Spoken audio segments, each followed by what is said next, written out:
morning, everybody, and welcome to the UK Pavilion. I'm Lee McDonough. I'm a Director General at the Department of Energy Security and Net Zero in the UK Government, and I'm absolutely delighted to be here today to open this event, the first event of Energy Day, and what a way to start such an important agenda that we've got discussing the role of women in accelerating the energy transition. So thank you for joining. We've got an absolutely fantastic panel with us, but firstly I'd just like to say a few words of introduction. Actually, one bit of housekeeping: it can get quite noisy in here, so if it does, you can put the headphones on and hear directly. It helps people to be able to keep track of the conversations. It's pretty quiet at the moment, so we should be okay.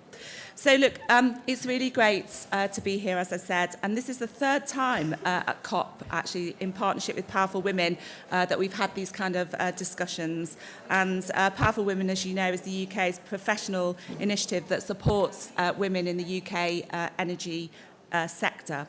I also should say up front, I'm really grateful to the UAE presidency for all their work in this area, and I wish them continued success for the rest of COP. It's been a great start, actually, so really congratulations to them. So, you know, whether you're a woman or a man, for all of us, this is an incredibly exciting time to work in energy, and we face the biggest and most complex energy transition in global history at the same time as dealing with the challenges of energy security. These are really big issues, and so for all of us, you know, big challenging times, but also exciting times and opportunities of that transition present themselves. And, you know, to deliver the energy transition in a just and inclusive manner, we need to do that to ensure that we don't leave anybody behind. It requires us to draw on a very wide pool of talent and skills. And so, you know, this means that we need to be looking at the whole of the population. We are 50% of the population. As a woman, we are 50% of the population. If we're not included in this energy transition, that is a, you know, massive issue in the sense of the perspectives and the understandings of life, society, and all the elements of it. It's a lack of talent that will mean the energy transition will be lesser than it could be.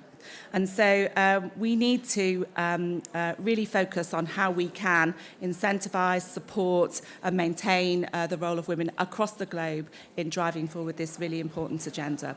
So today we're going to hear from the panel some of the innovative practices that they are taking forward in their organisations to catalyse the role of women in the transition to low-carbon economies.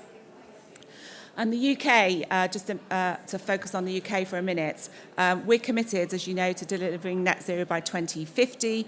And as part of our transition plans to 2050, we've got a really ambitious programme to support green jobs across all sectors. And, you know, to truly succeed, as I've already said, that means all society and all sectors. And we need people from every background to be getting on this very important agenda to drive forward the transition that we need to deliver on.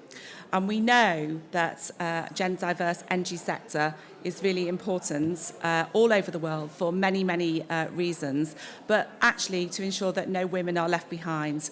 We need to encourage more women to work in energy and improve opportunities for those that are already in the energy system to continue to thrive and progress. We know, and the UK is a case in point, you know, where as you go further up, you know, the hierarchy in these organisations, women are less well represented at most senior positions. The UK is a very strong advocate for advancing gender equality and diversity in all sectors, but especially in the energy sector. We have a number of increasing number of role models, some of whom are here today, but a couple I'd just like to flag. For example, Gwen Parry-Jones, who's like a really senior woman in the nuclear sector and is now our chief executive of our new Great British Nuclear organisation, absolutely fantastic, and executives across the industry like Cordy O'Hara, who's president of National Grid, Lame Ver, head of strategy, innovation and sustainability at SSE, and many, many more, as I said, on our panel as well. And for me, as a woman, I am really proud to be Director General in my department. I am the only woman of our senior group. I was going to say one of the only women. Now I am the only woman in our senior executive team, which is something that, is surprising. But, we're working to make sure that we can continue to support women to progress through the organisation. I think it's really important point to call out that women are not progressing to the top positions in some of our sectors, and that progress in changing this is slow. I'm just looking here at some stats. So in the UK today, 75% of the UK top energy companies have no women in executive director positions, and 21% of these organisations have no women on their boards. I mean, quite frankly, it's 2023. How can that even be the case? It's pretty damning, actually, indictment of, the progress that we're making, or the lack of progress we're making. We simply must do better on this agenda. And so, I'm really passionate about supporting this and doing everything I can personally and as a leader in my own organisation to make sure that we give equality of opportunity. So that's from a UK perspective, but clearly we need to do much more to collaborate internationally to find solutions as well, to encourage more young women into the sector and help support those that are already there, as I've said. So I'd just like to amplify the UK support for the Gender Responsive Just Transitions Partnership Pledge made by Minister Mitchell yesterday on Gender Day, because women and girls have a leading role to play in building this greener, sustainable future that we're all striving to achieve. And it's absolutely vital we promote and advance gender equality across the piece to make sure this is a just, inclusive and effective transition. So events like this are absolutely vital to share our experiences, to develop new relationships and encourage others to join and inspire the next generation of leaders. So I hope the panel discussion with these esteemed colleagues here will spark your appetite for continuing to support this fantastic programme of work that we're doing. So I think I'll now hand over to Ruth, who's going to chair the events. Thank you.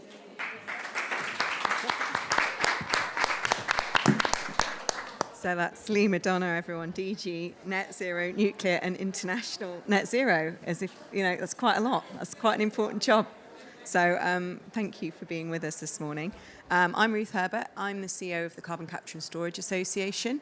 We're a membership organisation, a trade association of over 100 members, active across the whole carbon capture and storage value chain. So I'm really delighted to be with such a great panel today to talk about what I think is a really important topic of diversity, and I hope that we'll get to talk about diversity in decision making. I had another sort of depressing stat that I just thought we'd kick off with, which is despite being 48% of the global labour force, women only account for an estimated 32% of the global energy sector workforce, and ethnic minorities only 22%. So this is really quite we've got quite a hill to climb with this. I think this is a really important, timely discussion for today. So we've heard from Lee. I'm just going to ask each of our other panellists to just introduce themselves a bit, explain why they're at COP, why you're here and what you're kind of looking to get out of being here. So first of all, I'll turn to Rebecca Sedler. She's the Managing Director of Interconnectors at National Grid Ventures. Thanks, Ruth. Pleasure to be here this morning. So, as Ruth said, my name is Rebecca Sedler. I work at National Grid. I've always worked in energy. I'm one of these horrible, boring energy geeks you find that's just obsessed with all the nuances in the sector, and always at large international energy firms. I guess not just gender diversity, but inclusion has always been a passion of mine for many reasons, but really because I think in order to progress and in order to challenge and tackle and overcome the existential crisis we need to achieve net zero, we have to attract and keep all talent we can with us in all areas of the sector, and I'm not just talking about boardrooms. I'm talking about in our engineering fleet, in our construction sites. There is it's still so stark, the lack of diversity you see. So anything I can do to try and help that in my own little way, I will do. I can completely agree with you. I think construction might even be worse than energy. We should probably get the stats on that, but that's my impression. But so Nick, you're the only man on the panel, so I'll call that out. But you're actually not only Chief Executive of the Energy Institute, but also a board member of Powerful Women. So tell me about that. Yeah, thank you, Ruth, and thank you all for coming. It's great to see a number of fellows and members of the EI in the audience. The Energy Institute is the home of Powerful Women. Powerful Women has been going for nearly 10 years. We'll be celebrating our 10th anniversary next year, which we're really excited about. And we've set a very simple target out to 2030, which is to get 40% of women, not just in senior levels, but in all levels. We track the data through our annual State of the Nation, and Lee already gave you some of the headlines, and not very positive headlines. We are making progress. So if you look at the number of women at board level, we're now at 29%, so still a very long way to go. That has moved from about 13% just 4 years ago. So there is progress, but not fast enough progress. And just very briefly, the other two hats I'm wearing, other than Powerful Women out here, I was involved with the Sustainable Markets Initiative, so was very much involved with the events over the weekend as part of that. And with my Energy Institute hat, we launched our UAE Barometer yesterday, where we launched the findings of our survey with energy professionals here in the Middle East, which was really interesting. And we're also the home of the Statistical Review of World Energy. Some of you may know it formerly of BP's. So we took that over this year, and we published a country tracker just yesterday for the first time, kind of giving some insight as to how different countries are progressing through the transition. So great to be here. Thank you. Thanks, Nick. So maybe we can also look a little bit wider as well. And I'm really pleased that we've got Dimfna van der Lans here, and you're the CEO of the Clean Cooking Alliance and a WISER Advisory Council member. So tell us a little bit about both of those. Yeah, sure. Lovely to be here. I'm going to try and speak really loud because it is very difficult to hear everybody. So let me know if you can't hear me. Dimfna van der Lans, I'm the CEO of the Clean Cooking Alliance. It's a global NGO. We work to make sure that families in the global south have access to clean cooking solutions.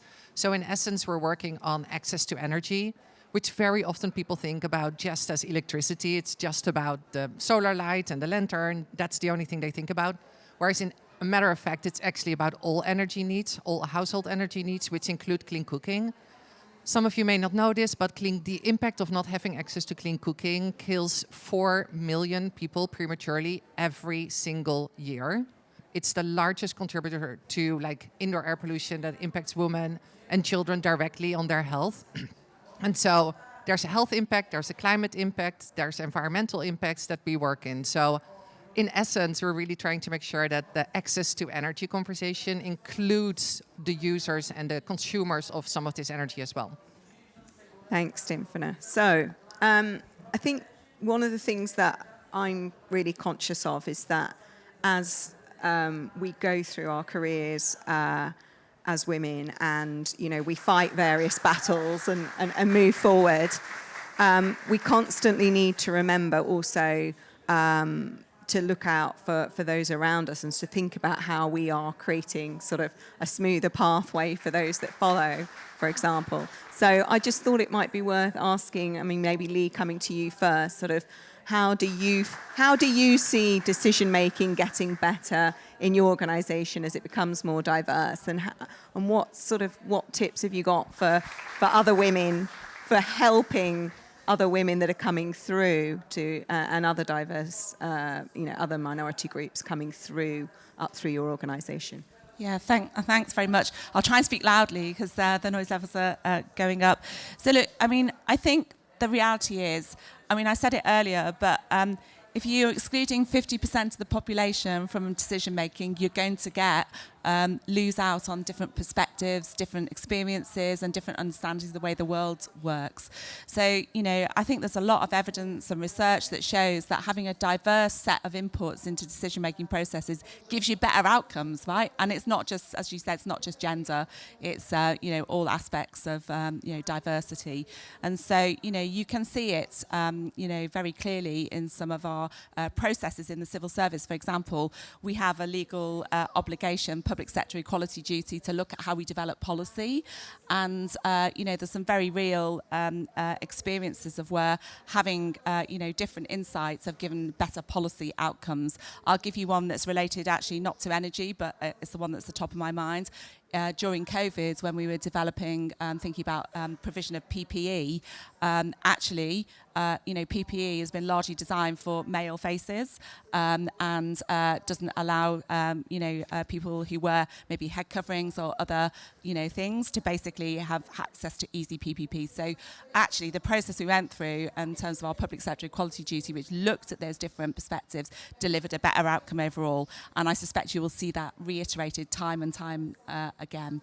So, I think it's really important to support, that kind of diversity of voice into policy making right from the start. And it's quite interesting being at COP, being an ex-civil servant, but also now kind of very much representing business, to see sometimes the conversations we think we're having in two different rooms. And there's two different kind of COPs going on. And partly when I thought about this panel, I thought about, well, actually, diversity in the decision making and diversity in the conversation is really important, and bringing groups together is really important. But also that this is an area where government and business can actually work really, really well together. And Dimfna, you and I were talking about that earlier. What are your reflections on, I guess, how we can get a better conversation going, not just on climate change, but on all the major decisions, and how government and business can work together on this? Yeah, I think although the issue that I'm working on probably is very often seen as a development issue, we've really moved away from that and are making it much more like, how do we create a sustainable, vibrant industry to make sure that these products are available, affordable, and people actually want to buy them. And so we work really, really closely with some of the largest companies that are providing these appliances and fuels, because we really feel that that's the best way to address this issue. It is huge. It's half of the world's population that we have to take into consideration. So it's going to require us and businesses to work together. What we do more than anything when we then work with the governments in the countries that we're working in, most of them are in sub-Saharan Africa, is to make sure that the government, the policies are predictable, because these entrepreneurs and these businesses cannot operate in an unpredictable policy environment. And so we work really, really closely with the governments to make sure that these policies are predictable. Their margins are really, really thin. And if they all of a sudden change some of the import duties, for example, that really immediately impacts their bottom line. So we do a lot of work with the businesses, with the governments, to make sure that we create this vibrant ecosystem where we can start providing clean cooking solutions to everybody in the global south. That's great. And I think the supply chain is really important in probably all of our areas. And Nick, that's something where we want to see actually more people coming up through into energy, into other areas that are part of the transition. What is the Energy Institute doing to try to sort of, I guess, make sure that we're attracting people into these sectors? Yeah, thank you. So, just to build on Lee's comments, this is so important for decision making. You all know the research that's out there. We all know it's the right thing to do. I have the privilege of leading an organisation where my leadership team is 60% female, our board is gender balanced, and it just makes it so much better. It's far better conversations. We make decision making with a far broader perspective. It also makes it so much easier when you're recruiting new members for your leadership team or for your board, because you're not having to put a gender lens on. We need to get a woman this time, or you just recruit the best person, whether it's a woman or a man, and that's a great place to be. I also think that as an industry, we've done a lousy job. The energy industry, you look at the ratings, we're sort of right down the bottom in public perception, and that's a huge challenge, because if we're going to deliver this transition, we need to be an industry that attracts the very best in society. We also need to represent society. We cannot expect consumers to switch to heat pumps and other low carbon forms of energy if we're not truly representing the societies in which we operate. So at the Energy Institute, we're doing a lot with young professionals. We have some really vibrant young professional groups around the world. We have far greater diversity amongst our young professionals than we tend to see at the other end of the age spectrum. Hopefully that will flow through with time. And at Powerful Women, although our focus historically has been at the board level, we recognize we need to attract people into the industry. So earlier this year, we launched a marketing campaign called Empower Her in Energy, and this is really focused on attracting young females kind of at sixth form, college level, into the industry as apprentices and as engineers. And we did that with the Energy Leaders Coalition, 16 of the largest UK energy companies, to really kind of reposition how this industry is seen. Because to me, this is the most exciting industry on the planet. And if you ask the average person on the street, it's a pretty dull and bad industry that's full of people that look more like me rather than people that are around the room and on the panel today. So much more to be done, but it's something at the heart of what we're doing at the Energy Institute and at Powerful Women. Just a quick follow-up. I am always very struck by the fact that we still actually have to have this conversation. And I'm like, really, it's good we're having it, absolutely. But really, truly, like, do we need to convince people that we're smart and that we know what we talk about? No, we don't. We shouldn't have to do that anymore. And so I hope in a couple of years we have a panel where we're like, how do we get more men into these conversations? Because it shouldn't have to be that way anymore. Like, we really should be able to like almost move on from that and just like, we are like, yeah. Anyway, Sorry, could I come in Completely as well? agree. This is, I totally agree with you that, you know, the fact that this day and age we're still talking about needing to attract women into science, you know, and STEM subjects. I mean, in the UK, I don't know what's gone wrong, and so, you know, and something has gone wrong if we're still in that situation. So for me, you know, we have to start thinking about why young people are choosing different careers, start early. And then I also think there is a significant responsibility on business, and it's great to hear you, as well as the civil service, to be innovative in terms of how we recruit. So we're opening access to people who possibly wouldn't usually want to apply for these kind of roles. And this is at all levels, as you've said. And like, there are great examples. So again, very specific one, Urenco up in the Wirral did a behaviour values-based recruitment process where they wanted to widen access and get people that possibly wouldn't normally apply, and they got a great result, which was very diverse set of people. And what they do, they bring them in, put them through different opportunities and different types of roles to see where they're naturally aligned to, and then support them to develop the skills. So there's a training program, and you know, things like this, they're the things that start to shift the dial about getting different voices. But there's a commitment there, isn't there? So you've got to take some risk as the recruiter. You've actually got to be prepared to do that when we're all in jobs where we have to manage things probably with not enough resource and constantly trying to kind of deliver stuff. And in that environment, despite all those pressures, you've got to take the risk to go with somebody and support them to grow into a role. And I think that's something sometimes when you've got the pressure that people find difficult. But I think every single one of us have to be prepared to take those kind of risks and to advocate for those kind of candidates. But Rebecca, are you seeing this kind of proactivity in National Grid? I think what's the diversity like there?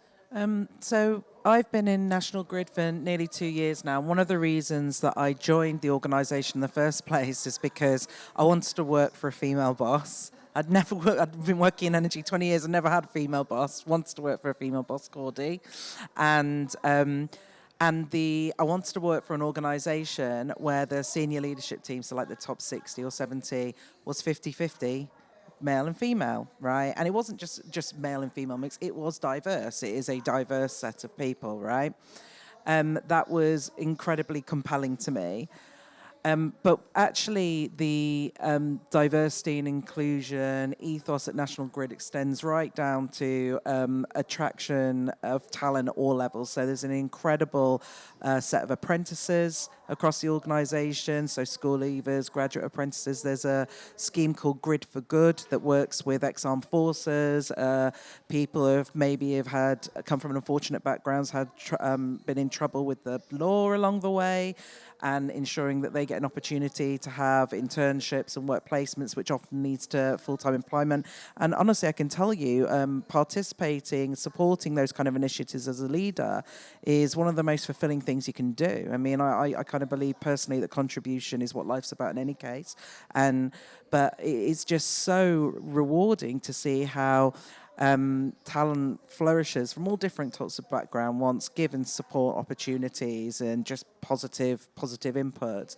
So what that leads to is not just enabling an organisation to grow because it opens up those kind of talent channels, but also engagement levels flourish, enablement levels flourish, new perspectives and ideas. And, at a time where an organisation like National Grid needs a growing workforce and indeed ideas and innovation to pioneer the transmission challenge that we've got, both in the UK and the US, it's just a necessity. And I do think that you're right, though. It takes effort. It takes a bit of risk. You're hiring a kind of candidate that needs perhaps more support than typically used to, and that needs a bit of investment from leadership, a bit of a broader perspective. But if the organisation kind of leans in and the culture is set, so to kind of manage the expectation that that's how we flourish and grow, it's incredible to see the results. That's really interesting. Dymphna, you want to come in, I can tell. Oh, okay. I just got this risk point, though. I mean, taking a risk, trust me, it's an opportunity. It's an opportunity. I mean, when I've, gone through leadership changes and, and discussed it, and I've, had pushback from other members of my leadership team, or, she hasn't got enough experience, and trust me, the risk is so small and the upside is so big. And I can honestly say where I've promoted females into leadership roles, they have exceeded every expectation. Do you find that you have to encourage them to apply, though, as well? Because certainly I know looking at kind of board roles and things like that sometimes, I have to very proactively go out to women in the industry and say, have you thought about a leadership position? Rather than just sort of waiting for that to happen. I think the analogy that's often used that a male sees a job advert and ticks 5 out of 10 and thinks, right, I'm a slam dunk for this. The woman ticks 9 out of 10 of the criteria and thinks, oh, I'm not quite ready yet. I mean, that does play out in reality, but it's not. I mean, it's not as black and white as that. But I think it's also recognizing that how you frame jobs, so many jobs are based on tenure, years of experience, and some of the, if you, and I know that Ørsted and other companies have done this. They've gone through job adverts, and they've gone through a sort of AI algorithm to take out the sort of gender, the male gender type words, and either made it sort of leading to female words, or more neutral, and that makes a huge difference in terms of how you attract people. Just to kind of add in from personal experience, I think sometimes we do focus a little bit too much on talking about women at very senior levels. So, I guess I'm now classed as a female leader in energy at a senior level. I sit on several boards. I'm responsible for a big P&L, et cetera, et cetera. So I come from a comp in Sheffield. Neither of my parents or anyone in my family, for that matter, was in a corporate organisation. My sole ambition graduating was to pay off a whole load of student debt. I just kind of fell into energy. I didn't know what to do. And I never had an ambition to be this leader. I didn't know what it was, what it looked like. What I wanted was to have a good time at work, to learn, to be fulfilled, to earn enough money to be self-sufficient, and, to kind of feel that I belonged, I guess, along the way. And I think sometimes pitching the conversation like, leaders and board, it doesn't relate to people's journey. And actually what I see is a lot of women particularly get fed up at work, kind of along the way. They get to kind of a mid, what you'd consider manager level or maybe just below, because it gets too hard with kids, it gets too hard with all kinds of other pressures they've got on their time, and they start dropping out or they start getting disengaged with the learning actually and the progress. And I think support at those levels, like networking support, having a bit of a tribe, having mates is so important. And I think those things are actually much more tangible, much more real for people's lived experience than all the time promoting, do you know what I mean? A kind of goal to board, and that's where it means it's, if you get that right, then the pathway kind of creates itself. And if I can come on that, Powerful Women did a. Sorry, Ruth, we're going viral here, but we did a report with Bain last year as Powerful Women, and we looked specifically at that middle management because that was where women were falling out of companies. And we interviewed women from the Energy Leaders Coalition companies, so 16 companies, including National Grid.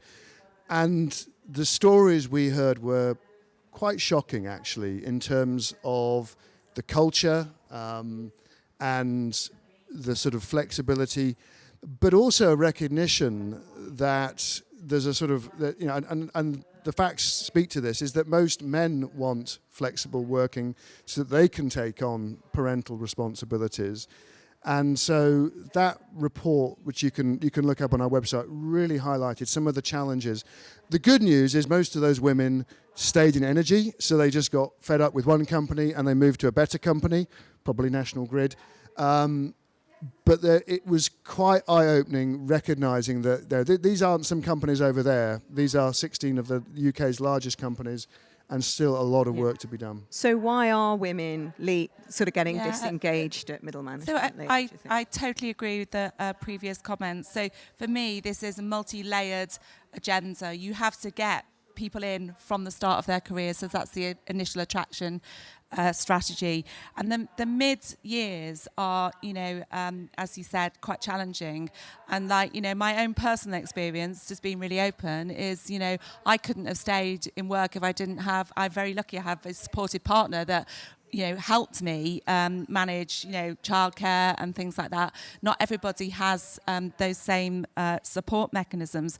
And so I do think the point about flexible working and things like shared parental leave, we now have that in the civil service. We see so many men taking up these opportunities. It's really inspiring, and it just creates that right sort of sense. And, you know, I don't know what it's like across the business world, whether there's those things embedded in all organisations, but those kind of support mechanisms and opportunities, absolute game changers. But just the other thing I would like to say is that despite all of that, which is really good, I still think it is really important that we have mentoring and sponsorship and role model for women, because the reality is, despite all of these things, we're still in a position where the pipeline to the top is disproportionately skewed to men. They are the numbers, right? And so something's not working, because if we are in a world where this is working, you would not see that happen. So, yeah. Yeah, definitely. Yeah, I think on the mentoring part, I am 100% convinced I would not be sitting here if not for my mentoring network. I have a very, very strong, long, well-developed peer mentoring network. And I think very often people think of mentoring as like somebody more senior, or you mentor somebody more junior. I find the best gifts out there and the best feedback I'm getting from my peer mentors, most of whom are women. And we've grown up together in this world, and it is a challenging world. Let's be honest about it. It's hard. It's not easy working in the energy sector, but it's really good, and it's the best thing to do. And those peers are like really like my backbone. Like I will go to them pretty much every single day, even though I'm in a leadership position, and ask for their feedback on how I should approach something. What should I do? How should I say it? Who should I talk to? And that networking across that sort of the peer at your level is just been fantastic. The other thing I always say about mentoring, if you are asking somebody to mentor you, if they ask me, I will always say yes on the one condition, and that's reciprocity.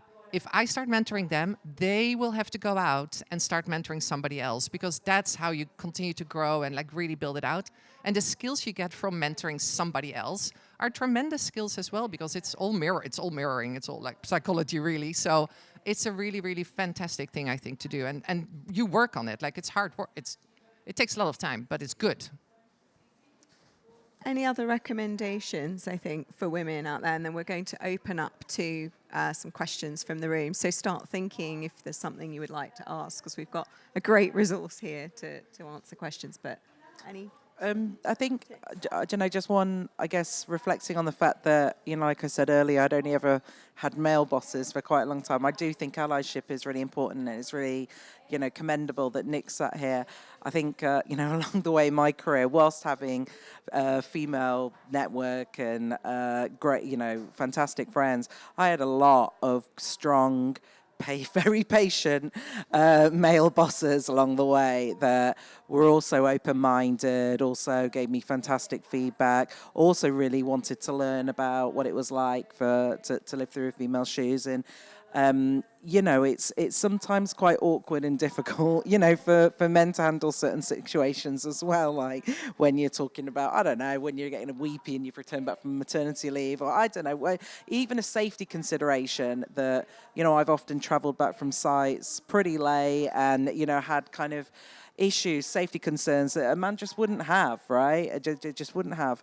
And it's been remarkable how quite often people who one would have perceived as being closed-minded, quite conservative, have not been. They've not been. They've been tolerant, they've been open-minded, they've learned, and I've seen the impact that that's had on future teams that they've led. So allyship is really, really important in terms of broadening our perspectives and, in educating people.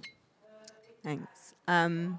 Okay, I'm going to open out to the room. So we've got lots of people here. So I think there's a mic coming round. We'll start with, we'll start here. Thanks. Hi, thank you so much. My name is Lindsay Bell-Etkin. I'm with Student Energy, so the largest youth-led energy organization in the world. We have a partnership with the Clean Cooking Alliance. We actually recently released a report in June with Ørsted on the barriers that young folks face in access to the energy transition and employment in the sector. The biggest thing that we heard, the number one barrier, was a lack of awareness about existing opportunities. So I'm really curious how your organizations can sort of look to address that, to address the sort of pipeline piece and then that retention piece, right? We're here training and upskilling youth, getting them excited about the energy transition, but it's really hard knowing this kind of, having all that passion, that excitement, and knowing that they're going into such a challenging sector and in terms of intersectional barriers that they're going to face. So thank you. So how do you advertise roles widely, make sure people are aware of the opportunities, and then once you've got them in, how do you retain them? So two elements there. I don't know, Rebecca, did you want to talk about National Grid? So in terms of before you even start to advertise, you have to measure. If you don't measure what you're doing, you don't know the stats of your business, then nothing's going to happen in any case, right? So you measure what happens. And I think the points that were made earlier about how you try and, I don't know what's a demasculate or whatever the word is, the typical wording that one finds, on job profiles, about being assertive and all these words that a lot of women might not relate to. I think flexible working is everything, and just, not kind of stipulating what that means, but welcoming the conversation, so that's such a gateway for particularly female workers. And I think putting targets, so for my business, I have targets both on gender and ethnic diversity in my workforce. All my team do, and that trickles down to anyone who's hiring anyone that we expect to see diversity, and not just in office-based staff, but on sites. And then I guess the impact that you have in terms of welcoming, embracing, including people. So, for example, when I go to like one of our construction sites, and there could be hundreds of people on staff, very few of them are actually National Grid. Most of them are with our key suppliers and then subcontractors of subcontractors. If there's a woman there, right, which can be it can be, you can have 100 people on one of these great infrastructure projects. There can be 3 females, right? That's what it's like. That's the reality of building infrastructure, okay? You call them out, you welcome them, you introduce, you make them feel that they belong. Next time you see them, you catch up. Do you know what I mean? It's you have to create that spirit of inclusion to keep people, and that kind of transcends throughout the organization. But that's something that I've really I never had a clue that construction was as like even worse than, you know. It's definitely worse than energy. I think. Never had a Right, so clue, I and so, but you know, it's amazing how much of an impact you can have, you know, just by doing those small things. And to me, I mean, I agree with all of that, Rebecca. I think we've got a huge PR issue in the energy. I mean, just look at the headlines playing out this week. This is an industry which is seen as evil, doing wrong, causing climate change, and yet is essential for humanity to do everything it does. And so we've got to find ways of telling that story that connect with people, that allow them to understand their role. This is no longer an industry that's about lots of engineers building stuff, and I mean, it still is, but it's about behavioral scientists, it's about people who understand emotion, about how they connect with people. And so we need to think about this transition not from the supply push, but from the consumer end of it. And we need to create role models. And if I may, I'll just tell a little story. We have an annual President's Award. We've done it for the last 2 years. We'll announce our President's Award winner this coming year. And our nominations committee of our council goes through the nominations. And I'd kind of joined, this is 2021, I'd joined in role, so I was kind of halfway through the process. And we had a list of really eminent people in energy, most of whom were white men in their 60s or 70s. And as we were going through that, we had somebody in mind, and it was kind of, and Vivian Cox, who Dimfna knows very well, just said, I'm not feeling this. And so we scrapped that whole list, and the nominations committee said, go look harder. And in that year, we looked harder, and we went through it again, and Rachel Kite was awarded, and she was amazing. The second year, we had another list, and Damilola Ogunbayi from UN Sustainability for All won it. And I can't reveal who's going to be the winner, but I think it will be equally exciting in this coming year when we announce that. But the point was, I mean, it wasn't that we had an all-female. We had some really, really eminent men on that list, brilliant men.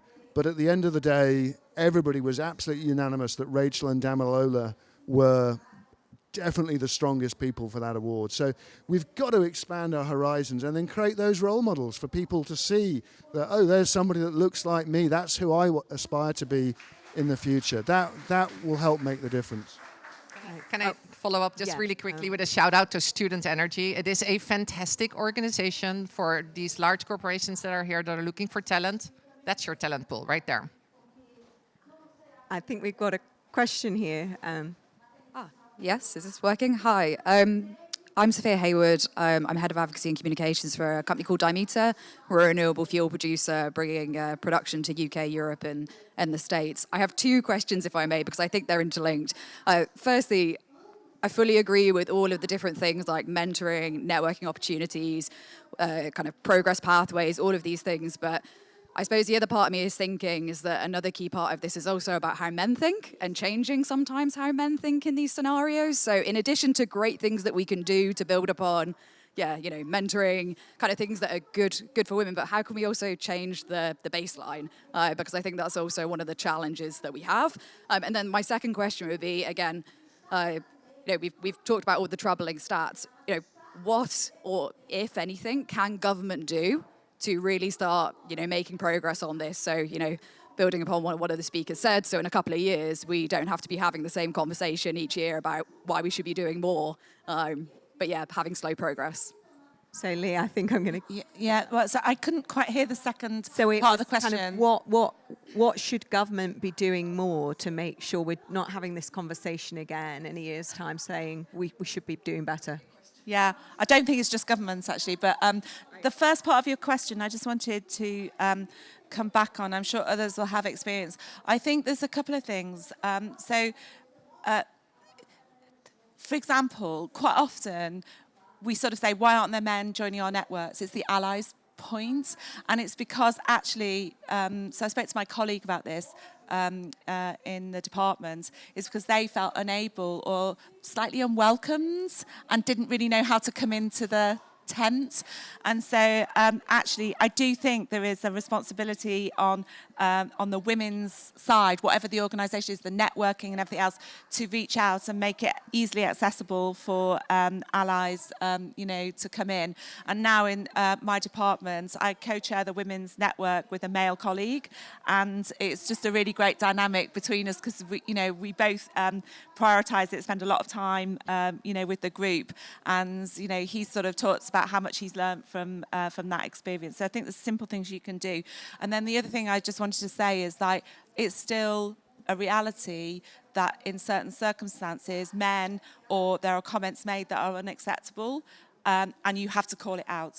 It's really hard. And I will share a very personal experience. I won't tell you where it was or what happened, but quite recently at a meeting I was one of two women in a room full of probably about 15, very senior people at this event. And one of the male members said something which was inappropriate.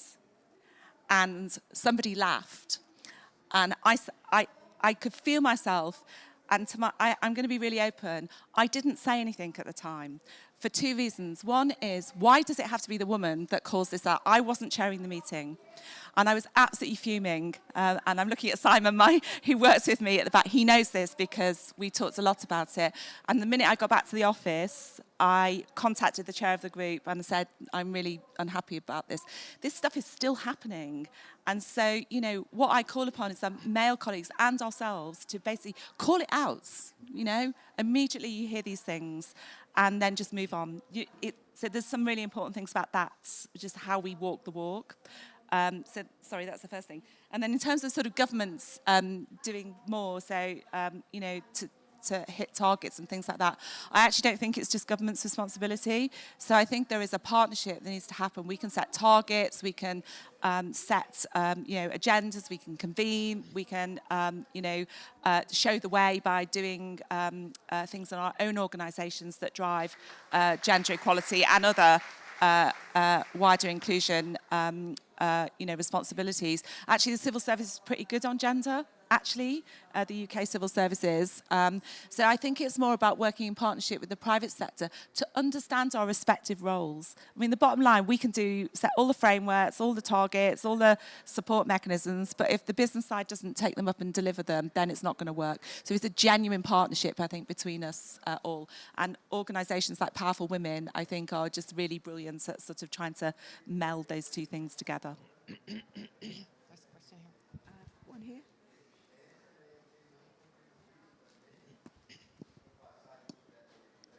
Thank you. I'm Nina Skropska from the REA. I'd like to ask a question of the panel. How important do you think the ESG reporting on large corporates is playing on this? Because ESG, everybody thinks it's just about sustainability, but it's not. It's about social, justice working and demonstrating that. So I had a fantastic discussion with CPD and the scoring on how they're looking at diversity and inclusivity. And boy, can you see that punching through to the large supervisory boards. And it starts off with, well, what are we doing? Oh, we don't know, we've not measured. They start measuring, as you say. And then now we're measuring, well, why haven't we got another person on the board or on the exec who's balancing it out? And then they make an action, but it will take years. It will slowly take years, but it does depend on the leadership. So shareholders and stakeholders have a role to play because that ESG measuring is a moment in time that can shift this dial. Because I agree with you, why are we still having this conversation now? 35 years in energy, we're still having this conversation about the low and about ensuring it's for people like me, and showing it in schools, university, across our careers. I think this is a moment where you're going to get a top down and this bottom up, and it all has to come together. And we mustn't miss it now. We really mustn't, because climate change really must benefit from this. I'm sure others want to come in just really, really quickly. I 100% agree with you. I think this is the sort of like the stick end of the conversation. Well, it's the wrong phrase, but like it is, if you measure it, if it's transparent, you can start to understand it. And I do think the ESG agenda, as it becomes more widely understood, yeah, I totally agree with you, it's the right framing. But guys from the, Yeah, but also boards actually being held to account and judged on their performance based on this. I think this is really revolutionary. I mentioned that the Powerful Women has tracked the data for many years now. You can go onto our website, you can download it, you can see the companies, and you know, we don't sort of, well, we let the data speak for itself, but please look at that. You know, Lee said at the start, 21% of UK energy companies have 0 females on their board. Not okay. It was never okay. It's absolutely not okay in 2023. I also think, I mean, we brought the regulators into the Energy Leaders Coalition, so 16 large companies, Ofgem and North Sea Transition Authority. We constantly debate when does the regulator step in and start regulating it. They're nervous and reluctant of doing that, but we're continuing to push. I also think government, if I may, Lee, has a huge role. It's a massive, massive purchaser across the supply chain, and so beginning to bring that in as one of the lenses for its purchasing can make a huge difference. And so all of these things together ultimately will drive a difference. The role of procurement departments in terms of how they let the contracts and how they rate the value. It's not just low cost, it's about safety, sustainability and diversity. All have to be more than 5% in a contract valuation. Otherwise the suppliers won't do it. You know, they won't come forward with an organisation because they can't see it's worth their while when it's given to somebody with lower cost, no women, and not dealing with climate change. All of these things come together now. Dimfna, did you want to come in on that? I mean, I think maybe towards the later part of your comment and your question is more about like how are not more women sort of entering in the space that the energy industry is working on. I have to be honest, like we have no trouble recruiting women.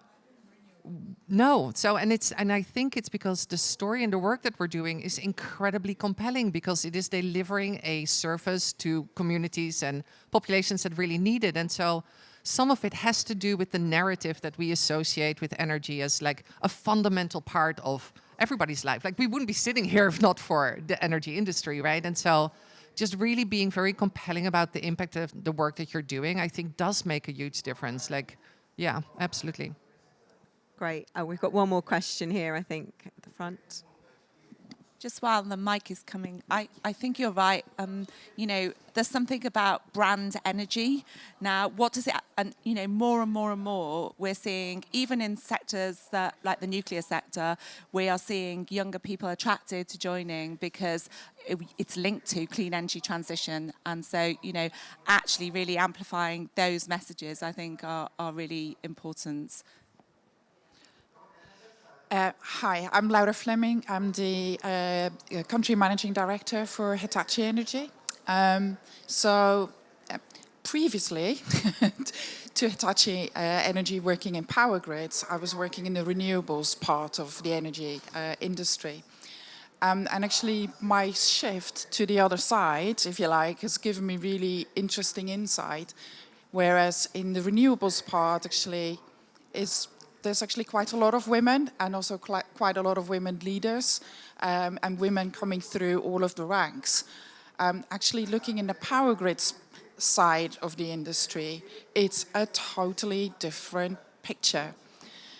And one of the things I'm realizing is that when we're recruiting in that part, and I'm really grateful also for what National Grid is doing in terms of trying to change that paradigm, is we're recruiting the people in the image of the people that we already have. So even when I see, you know, candidates coming forward and I see the long lists, I have to really go through it to pick out the women, and there might be 2 or 3 at best. And it's just really sad to see how the expectations that are set, and also when I have discussion with senior colleagues, like very senior colleagues in my organization, and say, so, you know, why don't we have a female leader of a business unit, for example? And the answer I get back is, yes, but we don't have the right people growing through the organization. And it's how do we break this mentality that what we know, how we have done things forever, is the right way to move forward. And I'm just take a bit of Chair's prerogative and say, but and also like how do we actually bring people in from different sectors and bringing different ways of thinking? So presumably, given the diversity in National Grid, you're doing that. But Dymphna, you wanted to come in. Oh. Well, maybe to comment, so Lara and I, so yeah, we probably have the same, very similar experience. I mean, you know, I absolutely recognise this perspective you're sharing, and you know, if I'm thinking, so running the international business at National Grid, and there's a lot of boards that I sit on, and there's a lot of Christmas meetings ahead of me. And I know that if I think through my diary, there's going to be quite a few dinners that I've got coming up where I'm going to be the only female sat at the table, right? You know, with a load of leaders from Statnet, RTE, from a lot of the European grids that we execs that we do business with. However, I am reassured that there is a much better mixed pipeline of talent coming through those organisations. There really is. I mean, compared to how it used to be, where there was just a dearth of, you know, there was just zero female leadership coming through.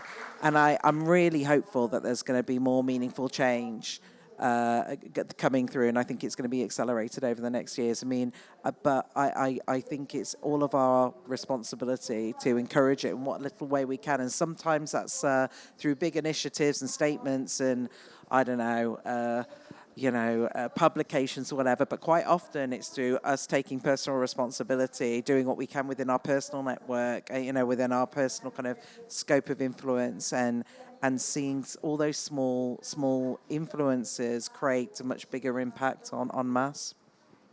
Yeah, I think it's very often a matter of just absolutely saying no. Like if you're telling me that you don't have a good candidate, keep looking. Like you're just not looking hard enough. That's the honest answer.